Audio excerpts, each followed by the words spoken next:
আসসালামু আলাইকুম। আজকে আমরা যে টপিকটি নিয়ে আলোচনা করব সেটি হচ্ছে কি ধারা বা সিরিজ। আমাদের পুরাটা ভিডিওতে ধারা বা সিরিজের বেসিক নিয়ে আলোচনা করব, যাতে তোমরা ধারা সম্পর্কে টোটাল ক্লিয়ার একটা কনসেপ্ট পাও। ঠিক আছে? আচ্ছা, তাহলে তোমরা দেখতে পাচ্ছ বোর্ডে আমি যে টপিকগুলো লিখেছি ধারা থেকে, প্রত্যেকটা টপিক আজকে আমি এখানে আলোচনা করব এবং এটা সম্পর্কে ক্লিয়ার একটা ধারণা দেওয়ার ট্রাই করব। অনুক্রম, এট ফার্স্ট হচ্ছে অনুক্রম, দেন হচ্ছে ধারা, ধারার প্রকারভেদ, সসীম ধারা, অসীম ধারা, সমান্তর ধারা, গুণোত্তর ধারা, তারপর হচ্ছে গুরুত্বপূর্ণ আরো কয়েকটা সূত্র নিয়ে আলোচনা করব। ঠিক আছে? এখন দেখো, প্রথমে আমরা অনুক্রমটা বলতে কি বুঝি। অনুক্রমটা বলতে কি বুঝি দেখো, অনুক্রমটা যদি আমি এখানে লিখি, অনুক্রম বলতে কি বুঝি, অনুক্রমটা কি? ঠিক আছে, যখন ধারা আসে, ধারার প্রথম যে কথাটা আসে সেটা হচ্ছে কি অনুক্রম। তাহলে অনুক্রমটা হচ্ছে কতগুলো রাশি যদি একটা বিশেষ নিয়মে সাজানো থাকে, এমন একটা বিশেষ নিয়মে সাজানো থাকে, একটি রাশির সাথে বা পূর্ববর্তী রাশির সাথে পরবর্তী রাশির একটা সম্পর্ক থাকে, সেটাকে বলবো কি আমরা অনুক্রম বলবো। মানে কতগুলো রাশি একটা বিশেষ নিয়মে সাজানো থাকবে এবং তার পূর্ববর্তীটার সাথে পরবর্তীটার একটা সম্পর্ক থাকবে, সম্পর্ক অনুযায়ী সাজানো থাকবে, তাকে বলা হবে রাশি, অনুক্রম। সরি, তাহলে আমি যেটা বলছি এখানে দেখো, কতগুলো রাশি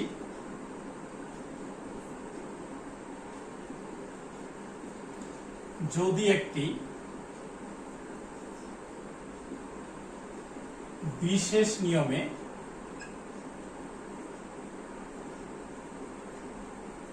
সাজানো থাকে, যার পূর্ববর্তী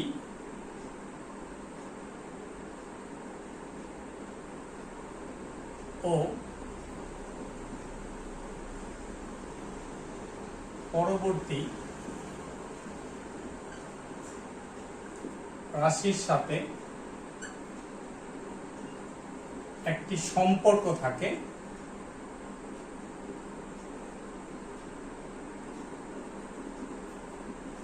তাকে অনুক্রম বলে।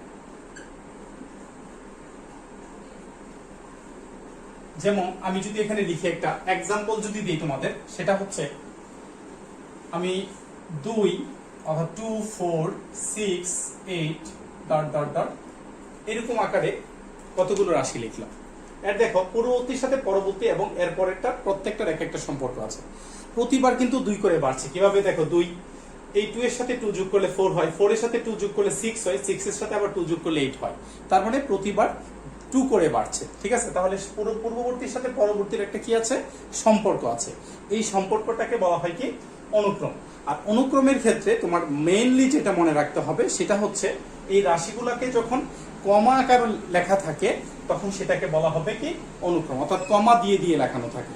অর্থাৎ তোমাকে যদি কেউ জিজ্ঞেস করে, তুমি এত বড় সংজ্ঞাটা মনে না রেখে তুমি যদি ক্লিয়ার একটা কনসেপ্ট দিতে পারো যে কতগুলো রাশিকে যদি কমা আকারে লেখা থাকে এবং পূর্ববর্তীর সাথে পরবর্তীর একটা সম্পর্ক থাকে, সেটাকে বলা হবে রাশি। মানে নিজে মনে রাখার জন্য তুমি এটা লিখতে পারো। ওকে, তাহলে অনুক্রম ক্লিয়ার। অনুক্রমটা আমরা বুঝে ফেললাম। ছোটবেলায় আমরা অনেক অনুক্রম পড়েছি। ধারাটা বলতে কি বুঝি, এরপরে হচ্ছে ধারা। দেখো, দেন হচ্ছে ধারা।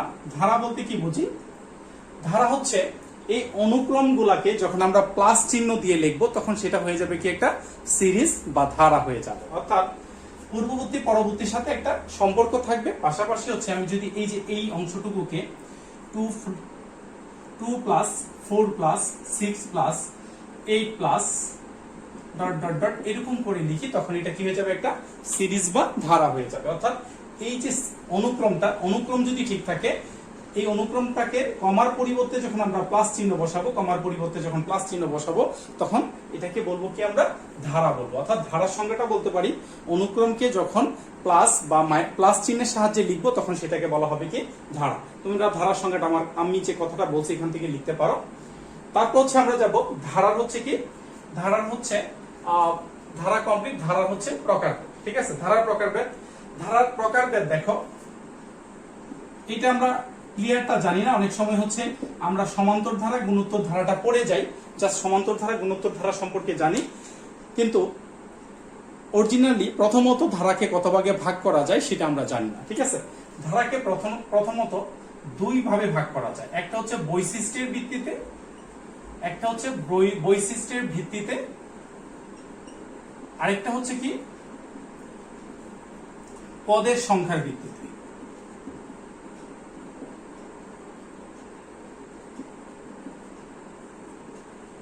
আচ্ছা, বৈশিষ্ট্যের ভিত্তিতে ধারা হচ্ছে দুই প্রকার, একটা হচ্ছে কি এক নম্বর হচ্ছে সমান্তর, আরেকটা হচ্ছে কি গুণোত্তর। ঠিক আছে, বৈশিষ্ট্যের ভিত্তিতে ধারা হচ্ছে দুই প্রকার, একটা হচ্ছে সমান্তর ধারা, আরেকটা হচ্ছে গুণোত্তর ধারা। আর পদের সংখ্যার ভিত্তিতে ধারা হচ্ছে দুই প্রকার, একটা হচ্ছে কি এক নম্বর হচ্ছে সসীম ধারা, আরেকটা হচ্ছে অসীম ধারা। ওকে, তাহলে এখন আমরা মেইনলি সসীম ধারা অসীম ধারা সম্পর্কে, এই দুইটা মানে সসীম আর অসীম ধারা সম্পর্কে জানি, দেন হচ্ছে সমান্তর আর গুণোত্তর ধারা সম্পর্কে আমরা জানবো। ধারার প্রকারভেদ, তাহলে আমরা বুঝতে পারলাম আমরা প্রথমত ধারাকে দুই ভাগে ভাগ করতে পারি, সেটা কি বৈশিষ্ট্যের ভিত্তিতে আর হচ্ছে পদের সংখ্যার ভিত্তিতে। বৈশিষ্ট্যের ভিত্তিতে ধারা হচ্ছে দুই প্রকার, একটা হচ্ছে সমান্তর আর একটা হচ্ছে গুণোত্তর। আর পদের সংখ্যার ভিত্তিতে ধারা হচ্ছে দুই প্রকার, একটা সসীম ধারা আর একটা হচ্ছে কি অসীম ধারা। ওকে, তাহলে সসীম ধারাটা বলতে কি বুঝি আমরা, সসীম ধারা আর হচ্ছে অসীম ধারা এখন চলে আসে। দেখো, সসীম ধারা আর অসীম ধারা বলতে আমরা কি বুঝি। প্রথমে আমরা সসীম অসীম নিয়ে আলোচনা করব। সসীম ধারা,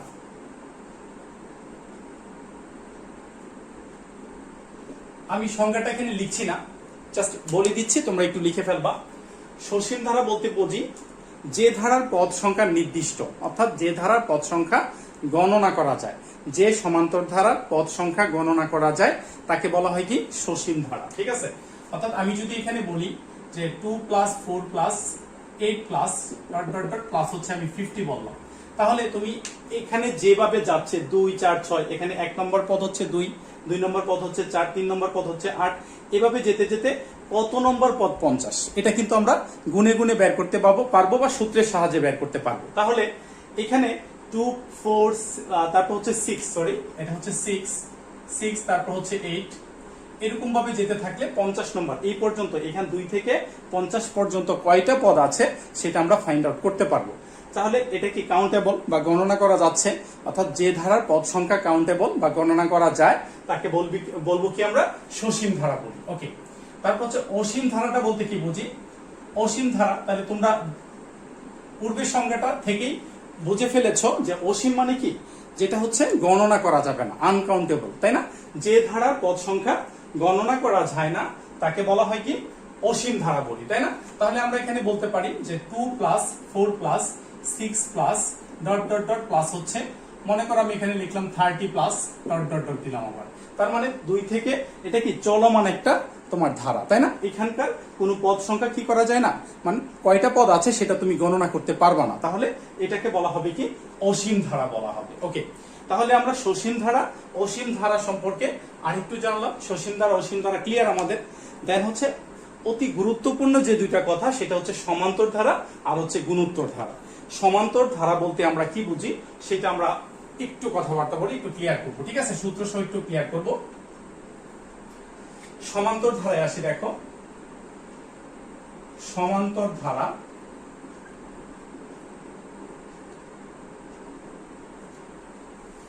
সমান্তর ধারাটা বলতে কি বুঝি, সমান্তর ধারা হচ্ছে কতগুলো পদ যদি এমন ভাবে সাজানো থাকে যে পরবর্তী পদ থেকে তার পূর্ববর্তী পদ যদি মাইনাস করি, পরবর্তী পদ থেকে তার পূর্ববর্তী পদ মাইনাস করি, প্রতি ক্ষেত্রে যদি সেম রেজাল্ট আসে তখন সেটাকে বলা হবে কি সমান্তর ধারা। অর্থাৎ সমান্তর ধারার সংজ্ঞাটা আমি তোমাদেরকে কি বলেছি, কতগুলো পদ বা রাশি এমন ভাবে সাজানো থাকে যে তার পরবর্তী পদ থেকে তার পূর্ববর্তী পদ মাইনাস করলে প্রতি ক্ষেত্রে যদি সেম রেজাল্ট আসে তখন সেটাকে বলা হবে কি সমান্তর ধারা। আমার কথা থেকে সংজ্ঞাটা লিখতে পারো, শুধুমাত্র সেম এই জায়গায় একই বলতে পারো, অর্থাৎ যে কোনো পদ থেকে তার পূর্ববর্তী পদ মাইনাস করলে প্রতি ক্ষেত্রে যদি একই রেজাল্ট আসে তখন সেটাকে সমান্তর ধারা বলে। সংজ্ঞাটা এভাবে লিখতে পারো। আমরা একটা এখানে সংজ্ঞা এক্সাম্পল দিব।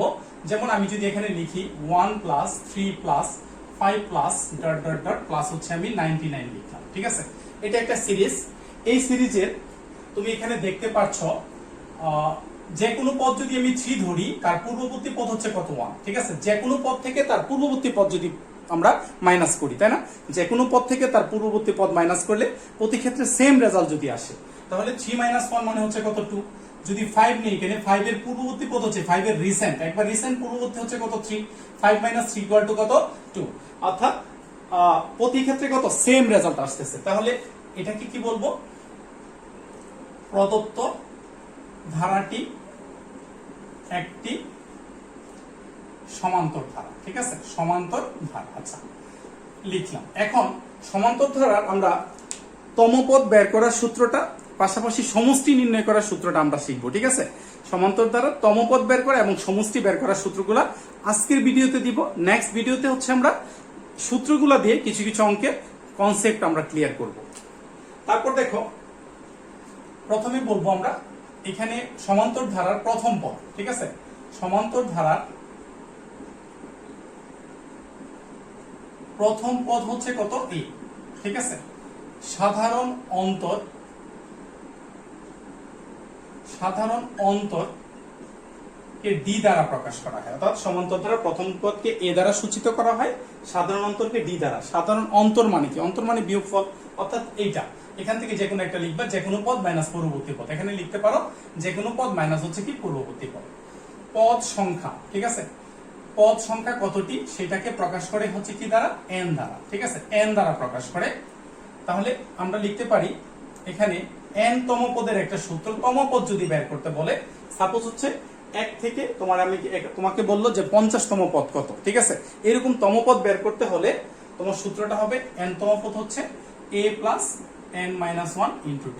তাহলে তোমরা বলতে পারো, যদি বলা হয় এখানে 10তম পদ কত, 1 নম্বর পদ যদি 1 হয়, 2 নম্বর যদি 3 হয়, 5 নম্বর যদি এখানে 3 নম্বর যদি 5 হয়, তাহলে 10 নম্বর পদ কত। তাহলে তুমি যদি এখানে লেখো 10তম পদ ইকুয়াল টু a এর মান হচ্ছে কত, প্রথম পদ হচ্ছে 1 প্লাস n এর মান 10 - 1, d এর মান হচ্ছে তোমার পার্থক্য 3 - 1, সাধারণ অন্তর যেটা 3 - 1 মানে কত 2। তাহলে দেখো 10 নম্বর পদ কত সেটা কিন্তু তুমি অতি সহজে বের করতে পারবে। 9 দুগুণে 18, তাহলে 1 প্লাস 80 ইকুয়াল টু কত 90, ঠিক আছে। অর্থাৎ তুমি অতি সহজে 10 নম্বর পদটা তুমি বের করতে পারলা, ঠিক আছে। এটার মাধ্যমে আরো অনেকগুলা তম পদের পাশাপাশি কত নম্বর পদ সেটাও নির্ণয় করা যায়। ওকে, তাহলে আমরা হচ্ছে সূত্রটা লিখে ফেলি, n তম পদ equal to a plus n - 1 into কত b।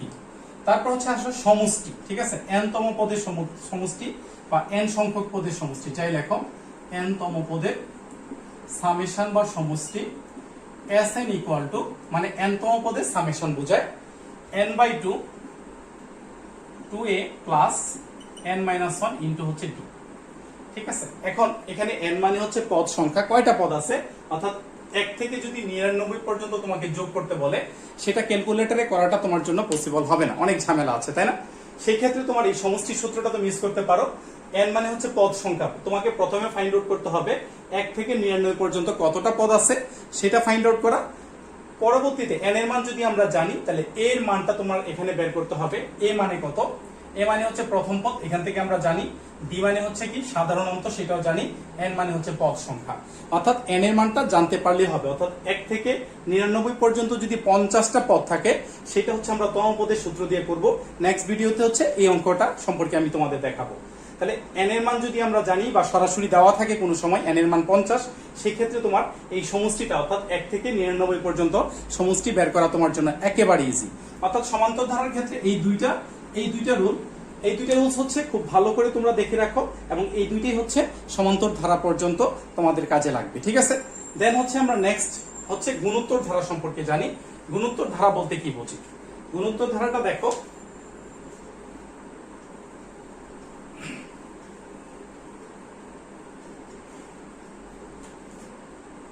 গুণোত্তর ধারাটা হচ্ছে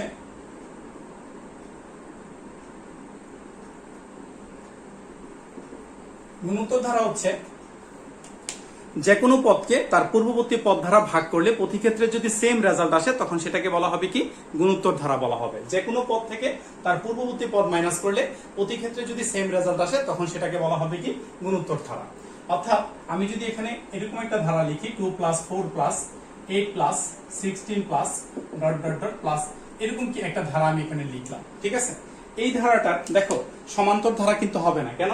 4 - 2 মানে হচ্ছে 2, 8 - 4 মানে হচ্ছে 4, অর্থাৎ বিয়োগফল কিন্তু মিলতেছে না। আমি এখানে ভাগফল মিলাবো, অর্থাৎ এখানে 4/2 = 2, 4 কে তার পূর্ববর্তী পদ দ্বারা ভাগ করো, কত 2 হয়। 8 কে তার পূর্ববর্তী পদ দ্বারা ভাগ করো, 8/4 = কত 2। সুতরাং আবার দেখো 16 কে 8 দ্বারা ভাগ করলে কত হয়, তোমার হচ্ছে 2a হয়। তাহলে প্রদত্ত ধারাটি আমি কি লিখবো, প্রদত্ত ধারাটি একটি গুণোত্তর ধারা, ঠিক আছে। গুণোত্তর ধারা, গুণোত্তর ধারার প্রথম পদ, আগের মতো সূত্রগুলো একটু দেখো। প্রথম পদ যেটা, প্রথম পদকে এ দ্বারা সূচিত করা হয় সাধারণ অনুপাত, ঠিক আছে। যেহেতু এটা ভাগ, ভাগটাকে যে কি বলি আমরা, অনুপাত বলি, কারণ হচ্ছে আমরা জানি a/b মানে হচ্ছে a/b। তাহলে অনুপাতকে ভাগ আকারে লেখা যায় বিধায় আমরা ভাগটাকে, এই ভাগটাকে আমরা অনুপাত বলছি। এখানে সাধারণ অনুপাতকে r দ্বারা প্রকাশ করা হয়, অনেক সময় q দ্বারাও লিখে অনেকে, ঠিক আছে। তাহলে সাধারণ অনুপাতকে r দ্বারা প্রকাশ করা হয়। পদ সংখ্যা, পদ সংখ্যাকে কি দ্বারা প্রকাশ করা হয়, n দ্বারা প্রকাশ করা হয়, ঠিক আছে। পদ সংখ্যাকে n দ্বারা প্রকাশ করা হয়। তাহলে এখানে n তম পদের যে সূত্রটা, আগের চ্যাপ্টারের মানে আগের চ্যাপ্টার বলতে আগের টপিক হচ্ছে সমান্তর ধারা, এখানেও n তম পদ ছিল, এখানে n তম পদ। n তম পদ গুণোত্তর ধারার ক্ষেত্রে হয় ar⁻n - 1। এখানে a হচ্ছে প্রথম পদ, আর হচ্ছে সাধারণ অনুপাত, অর্থাৎ তোমার যে কোনো পদ ভাগ হচ্ছে পূর্ববর্তী পদের যে রেজাল্ট সেটা। তারপর হচ্ছে n তম পদ আমরা পেয়ে গেলাম। তারপর হচ্ছে n তম পদের সমষ্টি। দেখো এই সমষ্টি নিয়ে একটু কথা আছে। সমষ্টির সূত্র এখানে দুইটা, একটা হচ্ছে Sn = a × r⁻n - 1 / r-1, আরেকটা হচ্ছে Sn = a × 1 - r⁻n এখানে 1 - r। এখানে হচ্ছে r যখন 1 থেকে বড়, আর এখানে হবে r থেকে যখন 1 বড়, ঠিক আছে। এই দুইটা কন্ডিশন। অর্থাৎ সাধারণ অনুপাত যেটা, মনে করো সাধারণ অনুপাত এই অঙ্কের ক্ষেত্রে কত, এই অঙ্কের ক্ষেত্রে r = কত আসতেছে, r = হচ্ছে 4/2। তাহলে 4/2 = কত, 2। তাহলে r এর মানটা হচ্ছে 2, 2টা হচ্ছে কত থেকে বড়, এখানে 2টা হচ্ছে 1 থেকে কি বড়। তাহলে r এর মানটা কি বড়, r এর মান যদি বড় হয় তখন সেই ক্ষেত্রে সূত্র লিখবো এটা। আর যদি ধারাটা এটা না হয়, অন্য একটা ধারা হয়, অর্থাৎ আমি যদি এরকম কিছু একটা ধারা লিখি 16 + 8 + 4 + 2 + ... এরকম একটা ধারা লিখি, সেই ক্ষেত্রে দেখো r এর মানটা কি হবে, r হবে 8/16। 8/16 = কত, হাফ হয়। 8 × 8 = 16, হাফ হয়। তাহলে হাফ হচ্ছে কি 1 থেকে ছোট। তাহলে 1 যদি বড় হয়, সেই ক্ষেত্রে 1 যদি বড় হয় সূত্র হবে এটা।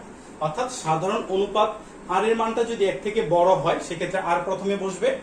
আর এখানে r যদি r থেকে যদি একটা r এর মান থেকে 1 বড় হয়, সেক্ষেত্রে rটা পরে বসবে, 1টা প্রথমে বসবে। অর্থাৎ তোমাদের জন্য অতি ইজি ভাবে বলতে পারি, দেখো এখানে r⁻-1 1 - r⁻n একই কথা, বাট জাস্ট হচ্ছে r⁻n টা এখানে প্রথমে, এটা 1টা হচ্ছে পরে।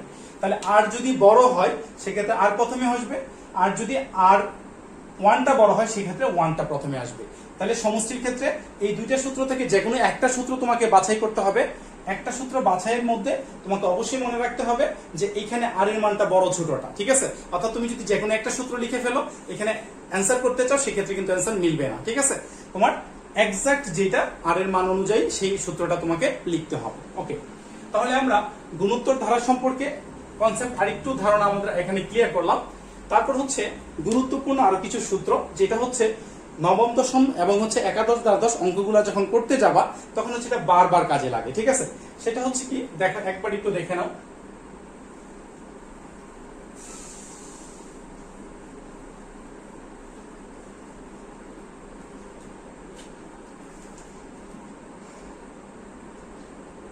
n সংখ্যক স্বাভাবিক সংখ্যার সমষ্টি।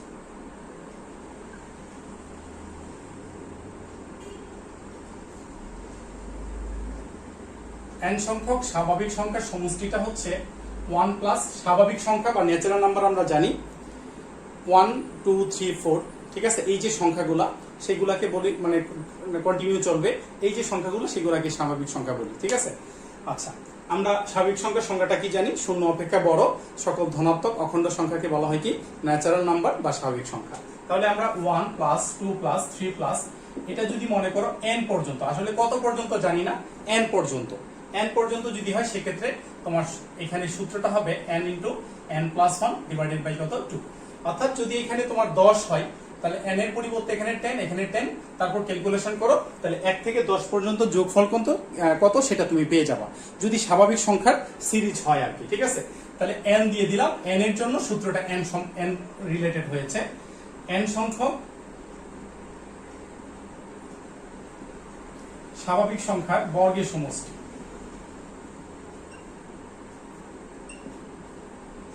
বর্গ যদি বলো, ঠিক আছে, বর্গের সমষ্টির সূত্রটা কি হবে, বর্গের সমষ্টি হবে 1 স্কয়ার প্লাস হচ্ছে 2 স্কয়ার প্লাস হচ্ছে 3 স্কয়ার প্লাস হচ্ছে ডট ডট ডট প্লাস হচ্ছে n স্কয়ার ইকুয়াল টু, তাহলে যদি বর্গ থাকে স্বাভাবিক সংখ্যাগুলোর যদি বর্গ হয় সেক্ষেত্রে সূত্র হবে n into n plus 1 2n plus 1 divided by হচ্ছে কত 6। অর্থাৎ আমি যদি এখানে বলি যে এরকম একটা ধারা আছে 1 স্কয়ার প্লাস হচ্ছে 2 স্কয়ার প্লাস হচ্ছে 3 স্কয়ার প্লাস হচ্ছে কত 10 স্কয়ার পর্যন্ত, সেক্ষেত্রে n এর পরিবর্তে 10, এখানে প্রত্যেকটা n এর পরিবর্তে 10 বসাবা, 10 প্লাস 1 তারপর হচ্ছে 2 ইন্টু 10 প্লাস 1 ডিভাইডেড বাই কত 6। ক্যালকুলেশন করো, যত হবে ততই হচ্ছে তোমার এই 1 থেকে 10 পর্যন্ত স্বাভাবিক সংখ্যার বর্গের সমষ্টি। ওকে, তাহলে স্বাভাবিক সংখ্যার বর্গের সমষ্টি জানলাম।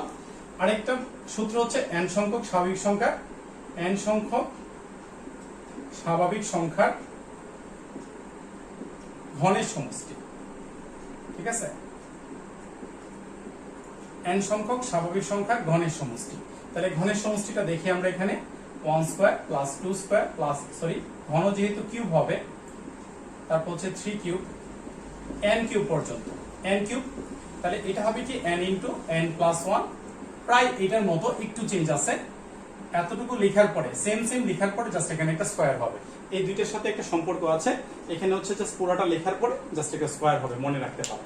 তাহলে n সংখ্যক স্বাভাবিক সংখ্যার ঘনের সমষ্টির সূত্রটা হচ্ছে 1 cube plus 2 cube plus 3 cube plus dot dot dot n cube, মানে হচ্ছে n into n plus 1 divided by 2 whole square. এখন যদি এখানে তোমার 100 হয় n এর মান 100 হবে হোল স্কয়ার। ঠিক আছে, 100 এখানে 100 ক্যালকুলেশন করে যত হবে ততর উপরে হোল স্কয়ার দিয়ে দিবা। ওকে, তাহলে আজকে আমাদের টোটালি ধারা দেখো গুরুত্বপূর্ণ যে 3টা সূত্র ছিল এই পর্যন্ত আমাদের কমপ্লিট হলো। ওকে, তাহলে তোমরা বুঝতে পারছো যে টোটালি ধারাটার আমি টোটাল কনসেপ্টটা দেখানো ক্লিয়ার করলাম, আশা করি তোমরা বুঝতে পারছো।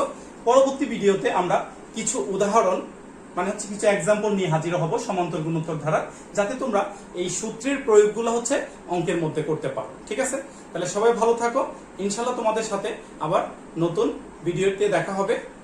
আল্লাহ হাফেজ।